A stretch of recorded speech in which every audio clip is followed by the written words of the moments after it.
Welcome to Aging in Recovery. I'm Gil Cintron, licensed master social worker and founder of Never Alone Home Care Services Incorporated. Ever since I began posting these videos, some people have asked what I think is a very reasonable question. If home care services already exist, why would we need services specifically for people aging in recovery? I think the answer begins with something I've already discussed in earlier videos. Addiction is very public. Recovery is invisible. Society sees addiction through the lens of the news media. It sees overdoses, arrests, homelessness, the psychiatric crises, the destruction caused by active addiction. But recovery is often invisible because people rebuild their lives quietly.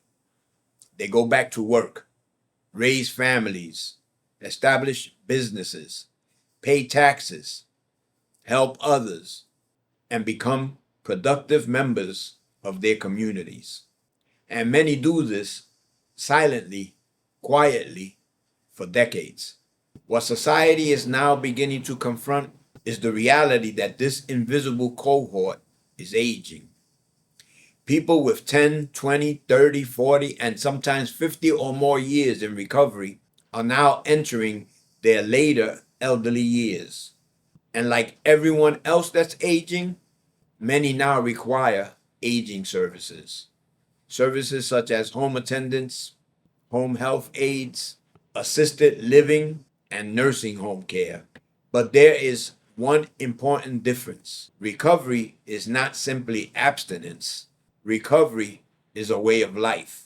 People in long-term recovery maintain that recovery one day at a time by building support systems, recovery networks, recovery routines, recovery communities, and for many, those support systems became essential to their very survival. And this is where recovery-aware services become important. A home attendant trained in recovery awareness may better understand relapse triggers, isolation, grief, the importance of recovery meetings, the importance of peer support, the emotional impact of losing long-time recovery friends, or the fear that many people have of losing the very recovery lifestyle that has kept them alive for decades. The same is true for nursing homes or assisted living environments. If staff understood recovery culture, recovery identity, and recovery support systems, they may be far better equipped to support someone aging in long-term recovery with dignity and understanding. And dignity matters because people aging in recovery fought very hard to rebuild their lives from a disease that remains incurable and often fatal. Many survive things they were never expected to survive. And now that they are aging, they deserve services that recognize not only their physical needs, but also the recovery journey that allowed them to survive long enough to grow old. That is what recovery-aware services are really about. Not simply keeping people alive, but helping them continue living in recovery. And I believe this conversation about aging in recovery is only beginning. As a society, we are witnessing another form of cultural lag. The recovery community itself has already been grappling with aging in recovery for many years. People in long-term recovery have been quietly discussing these issues in meetings, with their sponsors, and in recovery communities.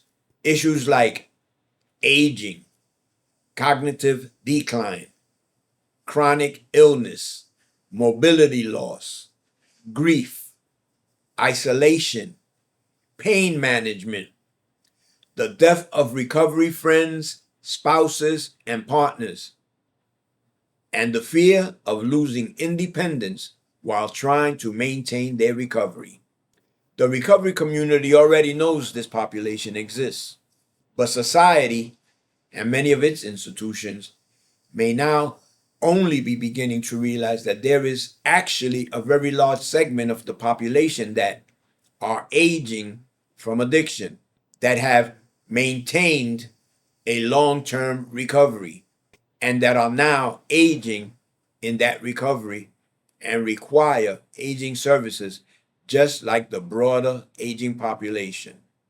The difference is that this population often carries additional recovery-related experiences and needs that traditional aging systems were never specifically designed to fully understand. And that is precisely why recovery-aware aging services matter. If you have thoughts or opinions about this topic, I invite you to leave a comment below.